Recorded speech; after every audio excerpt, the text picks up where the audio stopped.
দূরে যায়, আবার যখন কিছুটা দূরে গেলে আবার ফিরিয়ে নিয়ে আসে।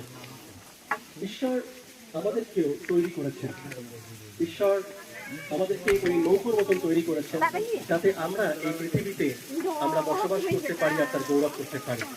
এবং তিনি একটা উদ্দেশ্যে প্রত্যেকটি মানুষকে সৃষ্টি করেছেন, কোনো ধর্ম নয়, মানুষকে সৃষ্টি করেছিলেন, যাতে মানুষের, বাংলায় যদি আমরা বলি মান আর হুঁশ, এবং ঈশ্বরের স্বরূপে সৃষ্টি করেছেন প্রত্যেকটা মানুষকে। পৃথিবীতে যে কোনো বাচ্চা জন্ম নেয়, যে দেশে, যে রাজ্যে, যে ভাষায় যে কোনো মানুষ হয়, প্রত্যেক ঈশ্বর সৃষ্টি করেছেন, তার স্বরূপকে দিয়েছেন।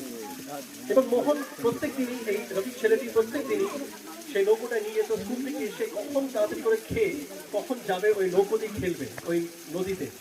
এবং একদিন সন্ধ্যেবেলায় বেশ বৃষ্টি পড়ছে, মা বলছে যে রবি আজকে তুই যাস না, আজকে প্রচন্ড বৃষ্টি পড়ছে, নৌকোটা নিয়ে যাবি, ওখানে নৌকোটা থেকে ডুবে যাবে। রবি বলছে না মা, কিচ্ছু হবে না, তুমি চিন্তা করো, আমি ঠিক পারবো। মা বলছে দেখ খুব বৃষ্টি হচ্ছে, নৌকোটা ডুবে যেতে পারে, তুইও সাবধানে তোকে থাকতে হবে, তুই যাস না, আজকে কালকে যায়।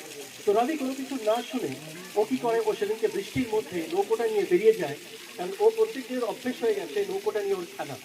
এবং যখন কাছে প্রচন্ড বৃষ্টি করছে, মা মানা করছে, কিন্তু মানা না শুনে সে বেরিয়ে যায় সেই নৌকোটা নিয়ে সেই জলের মধ্যে খেলতে।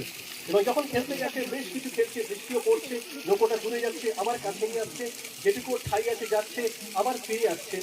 এবং তারপর এমন একটা ঢেউ এলো, এত বৃষ্টি পড়ছে, সেই নৌকোটাকে অনেকটা দূরে নিয়ে চলে গেল। আর রবি তখন দেখছে যে যা কাছে গিয়ে আর সে নৌকোটা তাল পাচ্ছে না, সে ঠাই পাচ্ছে না নৌকোটাকে নিয়ে আসার। আস্তে আস্তে দেখছে নৌকোটা তার থেকে দূরে চলে যায়। মানুষ ঈশ্বরের সঙ্গে একটা সুন্দর সম্পর্কের মধ্যে ছিল, এবং তারা সুন্দরভাবে গমনাগমন করছিল, আনন্দ করছিল, ঈশ্বর যেভাবে বলছিল সেভাবে থাকছিল। এর থেকে অনেক সুন্দর জায়গা, যাকে বলে ঈদের উদ্যান, তারা সেই জায়গায় তারা বসবাস করছিল।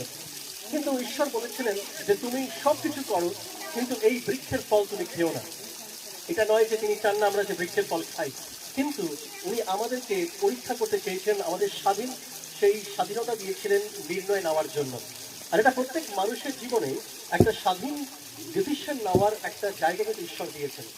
প্রত্যেকে নিজে ডিসিশন নিতে পারে। যদি না দিতেন ঈশ্বর, কি হতাম আমরা?